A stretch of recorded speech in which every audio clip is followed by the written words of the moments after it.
Hello students, आज का topic है हमारा हैलाइड्स ऑफ फास्फोरस। तो चलिए पहले कुछ बेसिक बातें करते हैं। देखिए, जो आपका फास्फोरस होता है ये हैलोजन के साथ रिएक्शन करके टू टाइप्स के हैलाइड्स बनाता है। एक तो है आपका PX3 टाइप और दूसरा है आपका PX5 टाइप। पहले मैं आपको ये बता दूं कि X का मतलब है यहाँ पर हैलोजन, है ना। हैलोजन ही रिएक्शन करके हैलाइड्स बनाएंगे, है ना। तो देखिए X यहाँ पे है आपका हैलोजन, यानी कि फ्लोरीन, क्लोरीन, ब्रोमीन और आयोडीन, ठीक है। तो फास्फोरस का यहाँ पे जो आपका PX3 और PX5 लिखा है, इससे क्या पता चल रहा है? इससे ये पता चल रहा है कि फास्फोरस एक तो ये है कि ये 3 हैलोजन्स के साथ जुड़ करके ट्राई हैलाइड्स बनाता है, और सेकेंड टाइप आपका ये है कि हैलोजन 5 हैलोजन्स के साथ जुड़ करके पेंटा हैलाइड्स बनाता है ना। इतना क्लियर? ओके, अब देखिए आगे की बात करते हैं। ये तो आपको पता चल गया कि ये 2 तरह के हैलाइड्स बनाता है। अब आप यहाँ पे आपको पढ़ना क्या है ये समझिए। यहाँ पर आपको PX3 में यानी कि एक ट्राई हैलाइड की आपको कंप्लीट डिटेल स्टडी करनी है। आपको यहाँ पे पढ़ना है PCl3। एक एग्जांपल आपको PX3 से लेना है PCl3। इसको आपको डिटेल में पढ़ना है, इसका स्ट्रक्चर, इसका प्रिपरेशन और इसकी प्रॉपर्टीज। और दूसरी बात मैं आपको बता दूं कि ये जो आपका सेकेंड टाइप है यानी कि पेंटा हैलाइड, तो पेंटा हैलाइड में भी आपको एक एग्जांपल यहाँ पे कंप्लीट डिटेल में पढ़ना है, वो है आपका PCl5, ठीक है। इसके आपको स्ट्रक्चर, प्रिपरेशन और प्रॉपर्टीज इसको पढ़ना है। तो इतनी बात क्लियर हुई कि बेसिकली ये 2 तरह के हैलाइड्स बनाता है। एक आपका ट्राई हैलाइड है, दूसरा पेंटा हैलाइड है। दोनों से एक एक एग्जाम्पल को आपको कंप्लीट डिटेल में पढ़ना है। तो चलिए पहले हम लोग PCl3 की बात करते हैं। PCl3 के स्ट्रक्चर, प्रिपरेशन और प्रॉपर्टीज को देखते हैं। तो सबसे पहले हम लोग बात कर लेते हैं PCl3 के स्ट्रक्चर की। देखिए PCl3 यानी कि फास्फोरस ट्राई क्लोराइड PCl3 के अगर हम लोग स्ट्रक्चर की बात करें तो इसका स्ट्रक्चर जो होता है वो आपका पिरामिडल शेप होता है। पिरामिडल शेप का मतलब कि इसमें जो आपका सेंट्रल फास्फोरस है ये 3 हैलोजेंस के साथ कोवैलेंट बॉन्ड के थ्रू जुड़ा होता है और इसमें मौजूद होता है 1 लोन पेयर ऑफ इलेक्ट्रॉन्स। इस चीज को हम लोग और अच्छे से एक्सप्लेन कर सकते हैं कुछ इस तरह से, जैसे कि देखिए आपको पता है कि फास्फोरस का इलेक्ट्रॉनिक कॉन्फ़िगरेशन क्या होता है, 1s2, 2s2, 2p6, 3s2, 3p3 हो गए 15 इलेक्ट्रॉन्स, है ना। 15 इलेक्ट्रॉन्स हो गए। अब देखिए इसका वैलेंशियल इलेक्ट्रॉनिक कॉन्फ़िगरेशन क्या है, 3s2, 3p3। अगर हम लोग इसके वैलेंशियल इलेक्ट्रॉनिक कॉन्फ़िगरेशन को देखें तो हमें पता है कि इसका क्या होता है, 3s2, 3p3, है ना। इसमें वैलेंशियल में 5 इलेक्ट्रॉन्स हैं, कुछ इस तरह से। आपको पहले से पता है कि जो नाइट्रोजन फैमिली के एलिमेंट्स होते हैं इनमें कितने वैलेंस इलेक्ट्रॉन होते हैं, 5, है ना। 5 इलेक्ट्रॉन्स होते हैं, यहाँ पे आप देख सकते हैं, ठीक है। अब आपको ये देखना है कि ये इन 5 इलेक्ट्रॉन का यूज करके कैसे इस ट्राई क्लोराइड को बनाता है। इस चीज को आपको समझना है। करता क्या है कि जैसे आपका ये फास्फोरस है, इसमें ये ऑर्बिटल्स मौजूद हैं, S का 1 ऑर्बिटल एंड P सबसेल के 3 ऑर्बिटल्स इसके सराउंडिंग में कुछ इस तरह से मौजूद है, ठीक है। ऐसे ऐसे बने हुए हैं, ऐसे ऐसे ऑर्बिटल्स बने हुए हैं। खैर उतनी डिटेलिंग में नहीं जानना है आपको। तो इसके सराउंडिंग में इसके ऑर्बिटल्स होते हैं यहाँ पे। और होता क्या है कि जैसे ही यहाँ से हैलोजेंस अप्रोच करना स्टार्ट करते हैं, तो क्या होता है कि जो फास्फोरस के ये जो ऑर्बिटल्स हैं इनकी क्या होती है आपस में हो जाती है मिक्सिंग। यहाँ से S सबसेल का एक ऑर्बिटल और P सबसेल के 3 ऑर्बिटल्स, ये क्या करते हैं, ये चारों ऑर्बिटल्स इनकी हो जाती है आपस में मिक्सिंग, या फिर ये कह लीजिए कि मर्जिंग। जिसके फलस्वरूप क्या होता है, इनकी मिक्सिंग या मर्जिंग होती है, जिसके फलस्वरूप टोटल यहाँ पे 4 ऑर्बिटल्स मर्ज कर रहे हैं। तो इनकी मर्जिंग के फलस्वरूप आपके बन जाते हैं 4 नए ऑर्बिटल्स। ये 4 नए ऑर्बिटल्स जो हैं वो चूंकि S और P सबसेल के मर्जिंग से बने हुए हैं, इसलिए इनका नाम होता है sp3 हाइब्रिड ऑर्बिटल्स। इनका नाम sp3 हाइब्रिड ऑर्बिटल क्यों है, बिकॉज यहाँ पे इसके फॉर्मेशन में S सबसेल का 1 ऑर्बिटल, हालांकि S में एक ही ऑर्बिटल होता है ना, तो S का 1 ऑर्बिटल और P सबसेल में मौजूद तीनों ऑर्बिटल आपस में मर्ज होकर के बना रहे हैं, इसलिए इसका नाम हो जाएगा sp3। Okay, sp3 hybrid orbital. तो 4 sp3 हाइब्रिड ऑर्बिटल्स बन जाते हैं। अगर हम लोग इसमें इलेक्ट्रॉन को देखें तो यहाँ पे टोटल ये 5 इलेक्ट्रॉन आपके कुछ इस तरह से मौजूद होते हैं। अब देखिए यहाँ पे कितने Cl आ रहे हैं, 3 Cl आ रहे हैं। अगर हम Cl के बारे में बात करें, क्लोरीन के बारे में बात करें, तो इसके पास होता है 7 वैलेंस इलेक्ट्रॉन। इसे अपना ऑक्टेट कंप्लीट करने के लिए सिर्फ 1 इलेक्ट्रॉन की नीड होती है। तो ये करता क्या है, फास्फोरस के साथ 1 इलेक्ट्रॉन की शेयरिंग करके सिंगल बॉन्ड बना लेता है। तो यहाँ पे आया 1 Cl, इसने 1 इलेक्ट्रॉन की शेयरिंग की। उसी तरह से सेकेंड वाला Cl आया, इसने फास्फोरस के इस सिंगल इलेक्ट्रॉन के साथ शेयरिंग की। एंड फिर आपका ये थर्ड Cl आया और इसने इस सिंगल इलेक्ट्रॉन के साथ शेयरिंग की। इस तरह से तीनों Cl ने क्या किया, इलेक्ट्रॉन की शेयरिंग करके इस तरह से सिंगल बॉन्ड बना दिया, है ना। आप लोग पहले से जानते हैं कि एक सिंगल इलेक्ट्रॉन में, एक सिग्मा इलेक्ट्रॉन में क्या होता है, 2 इलेक्ट्रॉन्स होते हैं ना, 2 शेयर्ड इलेक्ट्रॉन्स होते हैं। 1 आपका इधर से आता है, 1 आपका इधर से आता है, एक Cl से आता है, एक फास्फोरस से आता है ना। तो इस तरह से इन लोगों ने तीनों Cl ने 1 इलेक्ट्रॉन की शेयरिंग की, जिसके फलस्वरूप यहाँ पे क्या बन गया, 3 सिंगल बॉन्ड्स बन गए। और जो ये वाला आपका लोन पेयर वाला इलेक्ट्रॉन है, ये आपका कहाँ मौजूद है, ये आपका 4th हाइब्रिड ऑर्बिटल में मौजूद है। तो कुछ इस तरह से PCl3 का स्ट्रक्चर है। आप यहाँ पर देख सकते हैं कि यहाँ पे 3 covalent bond and 1 lone pair of electron है। और ये कैसे है आपको यहाँ पे समझ में आ गया है, ठीक है। तो कोई भी मॉलिक्यूल चाहे वो PCl3 हो या आपका PBr3 ही हो या फिर PF3 हो या NH3 हो या PH3 हो, कोई भी मॉलिक्यूल जहां पर 3 बॉन्ड पेयर और 1 लोन पेयर मौजूद होता है, इस तरह के मॉलिक्यूल का जो शेप होता है पिरामिडल होता है। ओके, शेप जब बताया जाता है किसी भी मॉलिक्यूल का, तो वहां पर ये चेक किया जाता है कि उसमें कितने बॉन्ड पेयर मौजूद है और कितने लोन पेयर मौजूद है। नंबर ऑफ बॉन्ड्स और लोन पेयर को चेक करके ही शेप बताया जाता है। तो कहीं पर भी क्या हो, इस तरह से 3 बॉन्ड्स हो, 3 सिंगल बॉन्ड्स हो और 3 बॉन्ड्स हो और 1 लोन पेयर ऑफ इलेक्ट्रॉन हो, तो इस तरह के मॉलिक्यूल का जो शेप होता है, इस तरह के शेप को हम लोग बोलते हैं पिरामिडल शेप, ठीक है। शेप आपका क्लियर। अब हाइब्रिडाइजेशन भी क्लियर। यहाँ से आपने पूरा कंप्लीट एक्सप्लेनेशन देख ही लिया हाइब्रिडाइजेशन का। अब समझिए कि कोई भी मॉलिक्यूल जिसका कि हाइब्रिडाइजेशन sp3 होता है, उसकी जो ज्योमेट्री होती है वो होती है टेट्राहेड्रल ज्योमेट्री। फिर चाहे वहां पे 3 बॉन्ड पेयर के साथ 1 लोन पेयर मौजूद हो या फिर 2 बॉन्ड्स हो, 2 लोन पेयर मौजूद हो, तब भी हर केस में ज्योमेट्री जो होगी वो टेट्राहेड्रल होगी। ज्योमेट्री जो होती है वो डिसाइड की जाती है हाइब्रिडाइजेशन से। तो जिस भी मॉलिक्यूल का हाइब्रिडाइजेशन sp3 होगा, उसकी ज्योमेट्री क्या होगी, टेट्राहेड्रल होगी, ठीक है। तो इस तरह से आपका PCl3 का हाइब्रिडाइजेशन, उसका यानी कि शेप, पिरामिडल शेप एंड उसकी ज्योमेट्री, ये आपका क्लियर हो गया। यानी कि आपने इसका कंप्लीट स्ट्रक्चर क्लियर कर लिया है। अब हम लोग बात करेंगे इसके प्रिपरेशन की। तो प्रिपरेशन इसका बहुत सिंपल है। देखिए, फास्फोरस को क्या करना है, फास्फोरस का रिएक्शन जब क्लोरीन के साथ कराया जाता है तो सिंपली क्या बन जाता है, फास्फोरस का क्लोराइड, फास्फोरस ट्राइक्लोराइड। इसी तरह से फास्फोरस का रिएक्शन थायोनिल क्लोराइड के साथ कराया जाता है तो आपका बन जाता है PCl3 यानी कि फास्फोरस ट्राइक्लोराइड। तो कुछ इसकी ये सिंपल सी प्रिपरेशन है। अब हम लोग बात कर लेते हैं इसकी प्रॉपर्टीज की। देखिए, इसकी प्रॉपर्टीज जो है वो है तो बहुत सिंपल, लेकिन मोस्ट इम्पोर्टेंट भी है। अब देखिएगा, यहाँ पे समझिएगा इसकी पहली प्रॉपर्टी।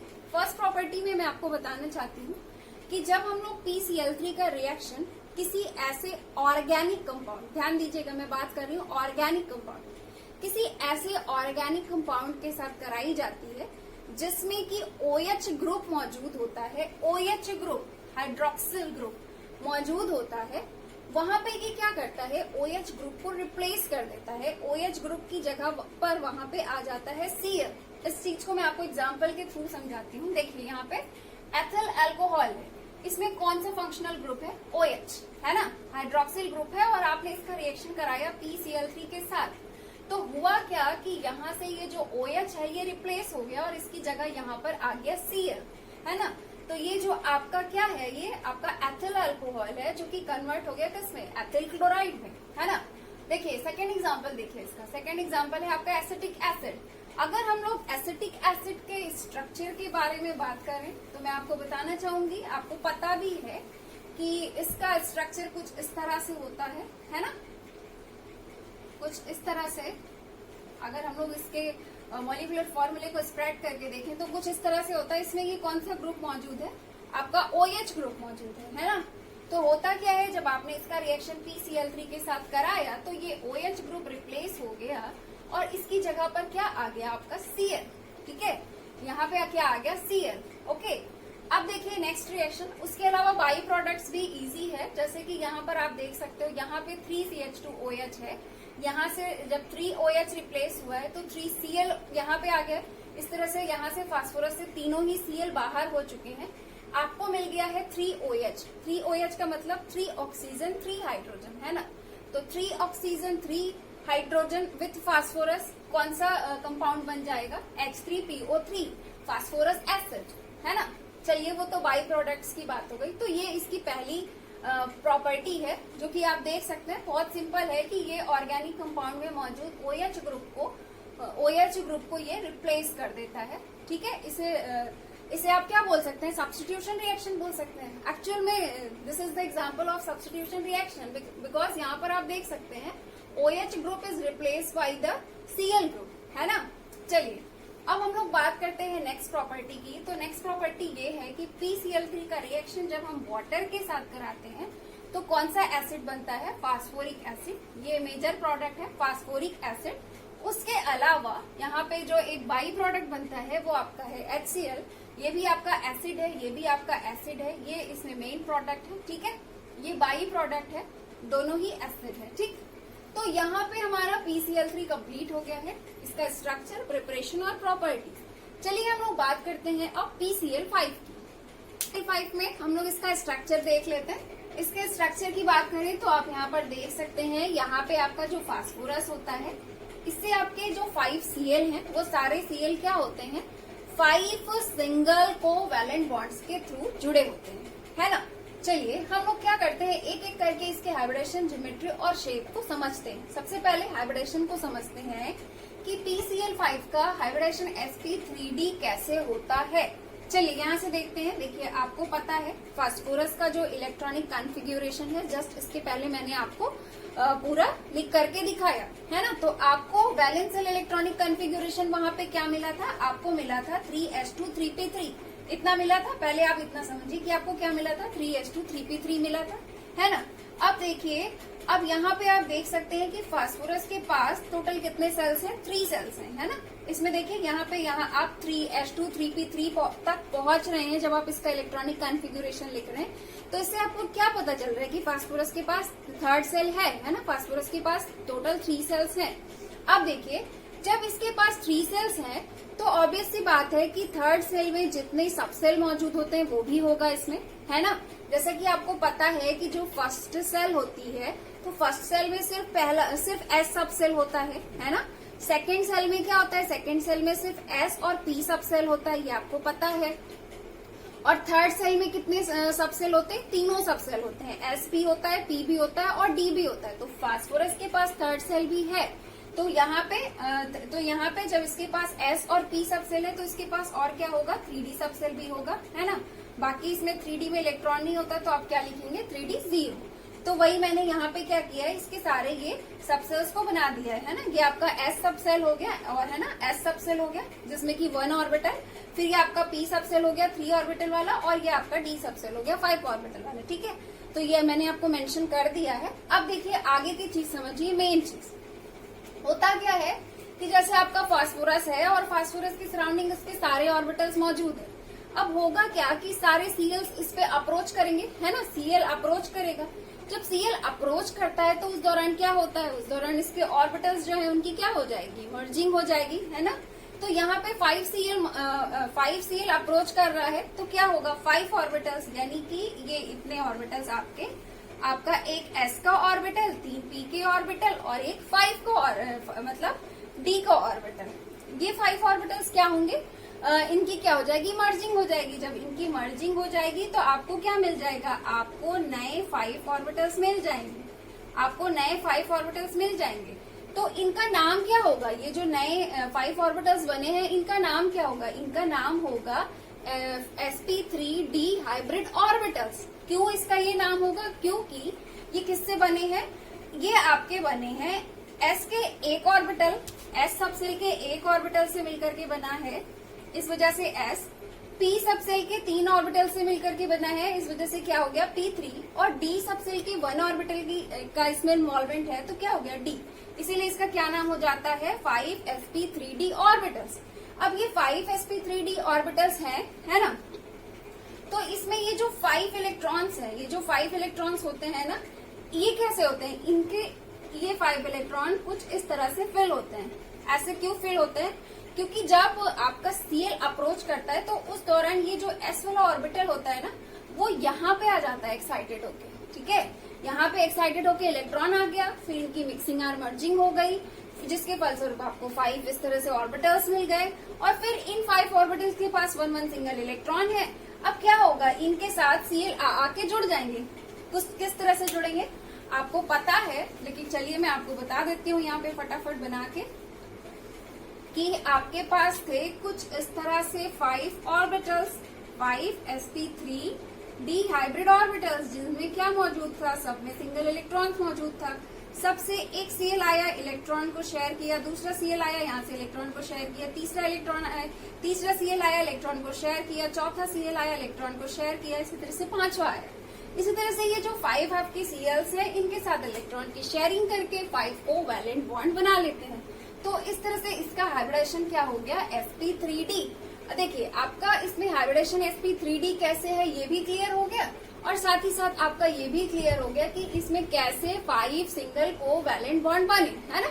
चलिए अब मैं आपको ये बताना चाहती हूँ कि कोई भी मॉलिक्यूल जिसका की हाइब्रिडाइजेशन sp3d होता है, उसकी ज्योमेट्री होती है ट्राइगोनल बाइपिरामिडल। देखिए मैंने यहाँ पे मेंशन नहीं किया क्योंकि इसका शेप और ज्योमेट्री सेम है, दोनों ट्राइगोनल बाइपिरामिडल है, तो ये डैश का मतलब है ट्राइगोनल बाइपिरामिडल, तो इसकी ज्योमेट्री जो होती है ट्राइगोनल बाइपिरामिडल होती है। हाइब्रिडेशन भी आपका क्लियर हो गया, इतना क्लियर कि sp3d हाइब्रिडेशन जहाँ पे होता है जिस भी मॉलिक्यूल का, उसकी ज्योमेट्री क्या होती है, ट्राइगोनल बाइपिरामिडल। ये बातें क्लियर। चलिए अब शेप की बात कर लेते हैं। तो इसका शेप मैं आपको बताना चाहूंगी कि कोई भी ऐसा मॉलिक्यूल जिसमें कि क्या होते हैं 5 आपके इस तरह से 5 बॉन्ड्स होते हैं, 5 बॉन्ड्स होते हैं, उस तरह के मॉलिक्यूल्स का जो शेप होता है वो आपका होता है ट्राइगोनल बाइपिरामिडल। जैसा कि मैंने आपको बताया कि जब ज्योमेट्री लिखना होता है तो हम ये चेक करते हैं कि हाइब्रिडाइजेशन क्या है। जैसा कि मैंने आपको बताया था कि जब भी इसके पहले वाले मॉलिक्यूल में PCl3 में मैंने आपको बताया था कि जब भी आपको sp3 हाइब्रिडाइजेशन दिखे और आपसे ज्योमेट्री पूछा जाए, फिर वो चाहे कोई भी मॉलिक्यूल हो, तो उसकी ज्योमेट्री क्या हो जाएगी, टेट्राहेड्रल। ओके, और यहाँ पे देखिए कोई भी मॉलिक्यूल जिसका हाइब्रिडाइजेशन sp3d हो, अगर उसका कोई भी मॉलिक्यूल जिसका की हाइब्रिडाइजेशन sp3d हो और आपसे उसकी ज्योमेट्री पूछी जाए, तो आप क्या बताएंगे, ट्राइगोनल बाइपिरामिडल। ओके, तो आपका hybridisation clear, geometry clear. Shape के बारे में मैं बता दूं तो शेप आपको कैसे एक्सप्लेन करना होता है। जब भी आपको शेप के बारे में बताना होता है तो वहां पे हम चेक करते हैं कि कितने बॉन्ड्स हैं और कितने लोन पेयर ऑफ इलेक्ट्रॉन है। तो मैं आपको बताना चाहती हूँ कि कोई भी मॉलिक्यूल जिसमें कि 5 बॉन्ड्स मौजूद होते हैं, उनका शेप होता है ट्राइगोनल बाइपिरामिडल। तो इस वजह से PCl5 का जो शेप है वो कैसा हो गया, ट्राइगोनल बाइपिरामिडल। ठीक है, तो इस तरह से आपका PCl5 का स्ट्रक्चर क्लियर हो गया। ओके, चलिए अब हम लोग इसके प्रिपरेशन की बात कर लें। तो प्रिपरेशन में मैं आपको बताना चाहूंगी कि जब आप व्हाइट फास्फोरस का reaction excess of dry chlorine के साथ कराते हैं, ड्राई क्लोरीन को आपको लेना है एक्सेस अमाउंट में, ठीक है। तो जब आप फास्फोरस का रिएक्शन क्लोरीन, ड्राई क्लोरीन की एक्सेस अमाउंट को लेकर के कराते हैं तो आपका बनता है PCl5। देखिए दोनों में फर्क कैसे है। इसके पहले आपने PCl3 पढ़ा था तो वहां पे भी आपने देखा था कि फास्फोरस का रिएक्शन क्लोरीन के साथ कराते हैं तो PCl3 बनती है। अब यहाँ पे आप पढ़ेंगे फास्फोरस का रिएक्शन क्लोरीन के साथ कराते हैं तो PCl5 बनता है। तो पता कैसे चलेगा कि कब PCl3 बन रहा है, कब PCl5 बन रहा है। कुछ तो फर्क होगा रिएजेंट में, है ना। तो रिएजेंट बेसिस पे एक्सप्लेनेशन देना हो तो मैं आपको बताना चाहूंगी कि यहाँ पर हम लोग क्या लेते हैं, यहाँ पे आपका क्लोरीन जो होता है वो एक्सेस में लिया जाता है। जब क्लोरीन को एक्सेस में लेते हैं, ज्यादा क्लोरीन लेते हैं तो ज्यादा क्लोरीन जुड़ जाती है, PCl5 बन जाता है। ठीक है, अब जो सेकंड प्रिपरेशन का मेथड है वो भी सेम है कि यहाँ पे आपको थायोनील क्लोराइड के साथ फास्फोरस का रिएक्शन कराना है। जब आप फास्फोरस का रिएक्शन थायोनील क्लोराइड के साथ कराते हैं तो बनता है PCl5। यहाँ पे भी PCl3 के कंपेयर में ज्यादा मात्रा में थायोनील क्लोराइड को लेना है।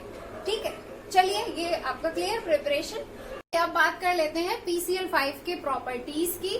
तो प्रॉपर्टीज में फर्स्ट प्रॉपर्टी आपकी ये है कि जब हम लोग PCl5 का रिएक्शन किसी ऐसे ऑर्गेनिक कंपाउंड के साथ कराते हैं जिसमें कि OH ग्रुप मौजूद होता है, जिसमें कि आपका क्या मौजूद होता है, OH ग्रुप मौजूद होता है, तो उस केस में जो आपका Cl है वो OH ग्रुप को रिप्लेस कर देता है। जैसे कि आप यहाँ पर देख सकते हैं एथिल अल्कोहल है, इसका रिएक्शन हमने PCl5 के साथ कराया तो यहाँ से क्या हुआ, ये OH ग्रुप रिप्लेस हो गया बाय द Cl। इसी तरह से एसिटिक एसिड का रिएक्शन आपने PCl5 के साथ कराया तो यहाँ से OH रिप्लेस हो गया बाय द Cl। चलिए आप लोग सारे कंपाउंड्स का नाम मेंशन कर लीजिएगा, मैं बता देती हूँ। ये क्या है आपका ethyl alcohol, phosphorus pentachloride, ethyl chloride, ठीक है, फास्फोरस ऑक्सीक्लोराइड, हाइड्रोक्लोरिक एसिड, ये आपका एसिटिल क्लोराइड, ठीक है। बाकी ये बता ही चुकी हूँ, ठीक है। आप लोग सबका नाम मेंशन करिएगा सारे कंपाउंड का। चलिए सेकंड प्रॉपर्टी की बात करें। सेकंड प्रॉपर्टी में आपको क्या करना है, वाटर के साथ रिएक्शन कराना है। देखिए इसको ध्यान से समझिएगा और ये इम्पोर्टेंट भी है। देखिए यहाँ पे होता क्या है कि जब हम लोग फास्फोरस पेंटाक्लोराइड का रिएक्शन वाटर के इनसफिशिएंट अमाउंट के साथ कराते हैं, यानी कि वाटर की थोड़ी सी मात्रा लेकर के रिएक्शन कराते हैं, तब आपका बनता है POCl3। ठीक है, इसको ऐसे समझिए, मान लीजिए आपने क्या किया, आपने एक टेस्ट ट्यूब ली, उस टेस्ट ट्यूब में सबसे पहले आपने फास्फोरस ट्राइक्लोराइड की थोड़ी सी मात्रा ली और फिर उसमें आपने क्या किया, थोड़ी सी मात्रा में आपने वाटर लिया। ठीक है, जितनी मात्रा में PCl3 था उतने ही अमाउंट में मान लीजिए आपने वाटर ले लिया। तो इनिशियली क्या होगा, वाटर का लेस अमाउंट है उसमें, तो इनिशियली क्या होगा, वाटर का PCl3 के साथ रिएक्शन होगा और आपका बन जाएगा ये फास्फोरस ऑक्सीक्लोराइड। ठीक है, लेकिन अभी आपने उसी सेम टेस्ट ट्यूब में अब आपने क्या किया, पहले तो आपने थोड़ी सी मात्रा में वाटर लिया था तो POCl3 बन गया था। अब उसी में आपने क्या किया, वाटर को बढ़ा दिया, वाटर की और मात्रा ऐड कर दी, एक्सेस में वाटर को ऐड कर लिया। तो होगा क्या कि वो जो POCl3 मौजूद है टेस्ट ट्यूब के अंदर, वो फर्दर वाटर के साथ क्या करेगी, रिएक्शन कर लेगी और फाइनली आपको क्या मिल जाएगा, फास्फोरिक एसिड H3PO4। अब देखिए यहाँ पे एग्जाम में क्वेश्चन किस तरह से बन सकता है, मैं आपको बताना चाहूंगी। यहाँ से दो तरह के क्वेश्चन बन सकता है। एक तरीका ये हो सकता है कि आपसे पूछा जाए कि PCl5 का रिएक्शन जब हम लोग वाटर के इनसफिशिएंट अमाउंट के साथ कराते हैं तो क्या प्रोडक्ट बनता है। तो उस केस में आपको सिर्फ ये वाली रिएक्शन लिखनी होगी, नीचे वाला लिखने की जरूरत नहीं है। तब आपको सिर्फ ये वाली रिएक्शन लिखनी होगी। क्यों? क्योंकि वहां पे आपसे इनसफिशिएंट अमाउंट पूछा गया है, तो आपको सिर्फ इतना लिखना है। लेकिन अगर आपसे ये पूछा जाए कि PCl5 का रिएक्शन जब हम वाटर के एक्सेस अमाउंट के साथ कराते हैं तो क्या प्रोडक्ट बनता है, तो उस केस में आपको क्या करना है, उस केस में आपको इस कंप्लीट रिएक्शन को लिखना पड़ेगा। वो इसलिए कि इनिशियली क्या होता है, अगर आप शुरू में ही एक्सेस में ही ले लें, अगर PCl3 लें और एक्सेस में ही वाटर ले लें, तब भी उसमें क्या होगा, शुरू में थोड़ा थोड़ा वाटर रिएक्ट करना स्टार्ट करेगा, पहले POCl3 बनेगा और फिर उसके बाद क्या होगा कि वाटर के ढेर सारे मॉलिक्यूल्स जो टेस्ट ट्यूब में मौजूद है फटाफट POCl3 के साथ रिएक्शन करके फाइनली क्या बना लेते हैं, फास्फोरिक एसिड। ओके, तो ये इनसफिशिएंट अमाउंट में आपको सिर्फ इतना लिखना है और एक्सेस में कंप्लीट रिएक्शन को लिखना है। चलिए नेक्स्ट प्रॉपर्टी की बात कर लें। नेक्स्ट प्रॉपर्टी है action of heat. Action of heat में मैं आपको बताना चाहूंगी कि जब हम लोग PCl5 को अबव 573 केल्विन टेम्परेचर पर हीट कर देते हैं तो ये ब्रेक हो जाता है। किसमें ब्रेक हो जाता है, PCl3 प्लस Cl2। ठीक है, फास्फोरस ट्राइक्लोराइड प्लस क्लोरीन में ये डिसोसिएट हो जाता है। चलिए अब हम लोग बात करते हैं लास्ट प्रॉपर्टी की। तो लास्ट प्रॉपर्टी इसकी ये है कि लास्ट प्रॉपर्टी में हम इसका मेटल के साथ रिएक्शन करा रहे हैं। तो जब हम लोग फास्फोरस पेंटाक्लोराइड का रिएक्शन मेटल के साथ कराते हैं तो हम देखते हैं कि मेटल का करस्पॉन्डिंग हैलाइड बनता है। जैसे कि आप यहाँ पर देख सकते हैं, हमने क्या किया कि फास्फोरस का रिएक्शन सिल्वर के साथ कराया तो हमें सिल्वर का क्लोराइड मिल गया, सिल्वर क्लोराइड। और जब हमने फास्फोरस का रिएक्शन किसके साथ कराया, कैडमियम के साथ कराया, तो हमें क्या मिल गया, कैडमियम का क्लोराइड। ठीक है। और बाई प्रोडक्ट आपको क्या मिलता है, फास्फोरस ट्राई क्लोराइड, ठीक है। तो इस तरह से हमारा सिंपली फास्फोरस पेंटाक्लोराइड भी कंप्लीट हो गया है। चलिए अब हम लोग मिलेंगे नेक्स्ट लेक्चर में। Have a nice day, thank you so much.